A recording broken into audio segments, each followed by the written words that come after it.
This question came up on Facebook yesterday about wholesaling real estate. And so I'm going to read you the question and then we're going to answer it. We're going to kind of dissect it a little bit because it has a couple different parts to it. But I think you guys will really get something out of this today. So here's the question. I have a seller that's almost under contract. She's balking at the contract because it mentions an end buyer, and she's concerned I won't find a buyer. She assumed that I was the one buying. How can I cool her fears and get her to sign the contract? Time is of the essence. Okay, so this is a good question, and it actually has multiple parts, so we're going to dissect it part by part, and I'm going to share with you guys my philosophy when it comes to wholesaling real estate and how we can address this issue effectively and prevent it in the future. Okay? So the first part of the question is, well, let's look at this. The end question was, how can I cool her fears and get her to sign the contract? Here's the thing. We don't need to get people to sign contracts when we're wholesaling real estate. I mean, if you look at it as a wholesaler, you are bringing value to the table for somebody who is in a difficult position, okay? They need your services. They need the value that you can provide. There is no dynamic of you getting them to sign the contract. The fact of the matter is, either they understand the services and the value that you're bringing to the table and they want to employ those services, or they don't. And if they don't understand it, and you've already talked with them and tried to explain, then that's probably not a seller that you want to be working with, because it's probably going to become a difficult, time-consuming deal. You want to work with people who want to work with you. So as far as this part of the question of how can I cool this person's fears and get her to sign the contract, we shouldn't be in that position. And now I'm going to go back to the beginning of the question and answer it piece by piece so we can talk about how we don't end up in a position where, you know, we've already met with this seller and we're having problems over the contract. I mean, it shouldn't work out that way. So let's just talk about how to do this right, okay?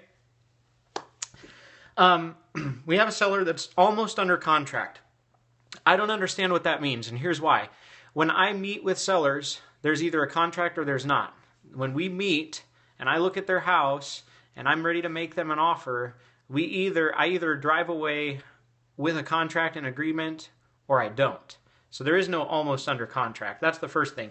The second thing is this seller's balking at the contract because it mentions an end buyer. Okay, that should not be something that they read for themselves in the contract that you neglected to explain. We need to be upfront with people when we're dealing with them about exactly what we plan to do. And if your plan is to wholesale the property, you need to be upfront with that when you're dealing with the seller right from the get-go. And a question that might come from that is, well, Adam, if I'm upfront about the fact that I want to wholesale it and that I want to, you know, get their house at a certain price and make the fee, they may have a problem with me making that fee. Here's the thing. If you have a real motivated seller and you've conveyed to them that you're a trustworthy person who's going to work hard to try to help them sell their house, they should have no problem with the fact that since you're bringing value to the table and you're helping them, that you're going to get paid as well. That only makes sense. If they have a problem with that, you don't want to work with that seller. Trust me on that, okay? They need you. They need what you have to provide. You are not desperate, all right? So make sure that you keep in mind, you're not desperate, you're here to help. They're the ones that need help, okay? So shouldn't ever have an issue with something like that, because they should know exactly what to expect to see in that contract, because during your discussion with them while you looked at the property, you should have covered that. So they should know exactly what's coming in that contract. You should have explained to them the services you're going to provide, the terms you're going to do it under, and you should explain to them any parts of the contract that you think might, you know, cause somebody to hesitate. All right, next part of the question. She assumed that I was the one buying. Same thing.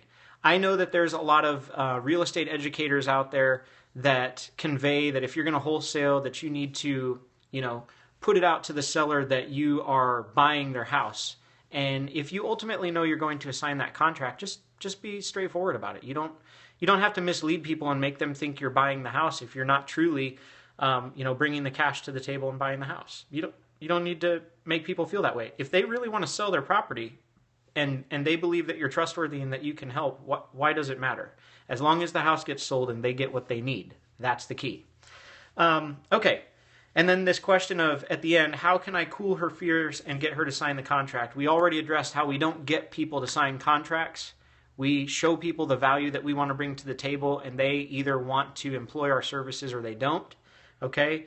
But as far as cooling their fears, that's something that should not be getting addressed after our meeting with the seller. That should be getting addressed during our meeting with the seller. So when we're there looking at the house for the first time, when we're meeting with the seller, when we're making an offer, any fears, any objections, any issues or hesitations that they have need to be addressed at that point. Now, here's one more thing, and this is going to help your posture as a wholesaler, okay? Don't freak out if somebody is not ready to secure the deal under contract that day. A smart seller and somebody that you want to work with often will say, thank you for making your offer. Because here's the deal. Our offers come in lower than what most sellers expect, right? Usually that's the case, okay? But connect with that person and let them know that you're straightforward and honest. Know your market so that when you share with them the reason that you're coming up with the numbers you're coming up with, that they understand you know the market and you're being realistic about it. If you are straightforward, if you keep a posture of, hey, I'm here to help you, but if you don't want my help, that's fine.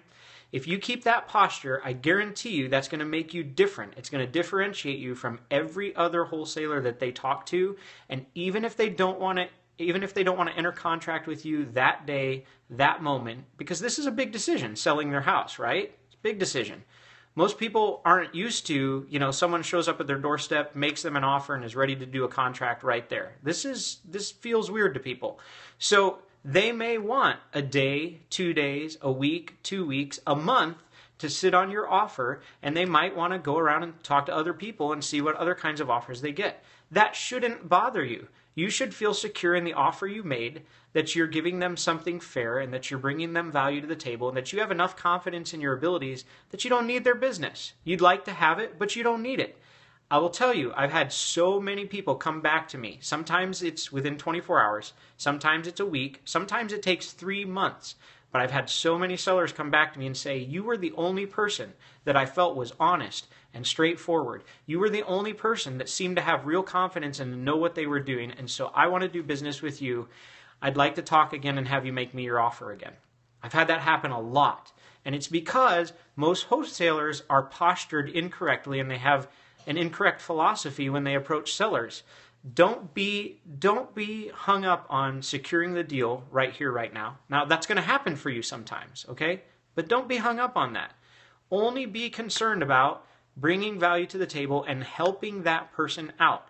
If that's your true aim, they're going to see that, it's going to shine through, and they're going to want to do business with you above everybody else. Trust me, it works. And here's the thing, it's that principle that I've already covered in past videos that I've done. You're planting seeds. So you might plant the seed today, it might take a while before it blooms. It could be a week, it could be 3 months, but plant those seeds. Otherwise, like I said, sometimes you're going to get the deal right on the spot, and that's happened for me too. I've had deals where I had a buyer in mind for the house as soon as I saw the house, and I was so confident, and I approached the seller confidently. I made them an offer, and I had that house sold to the buyer that I had in mind within an hour's time, from the time I showed up on that first appointment to the time that I had that property sold. But it's not always like that. So just understand, the key thing is the way you approach it, your philosophy in dealing with the seller and being truly interested in helping them out.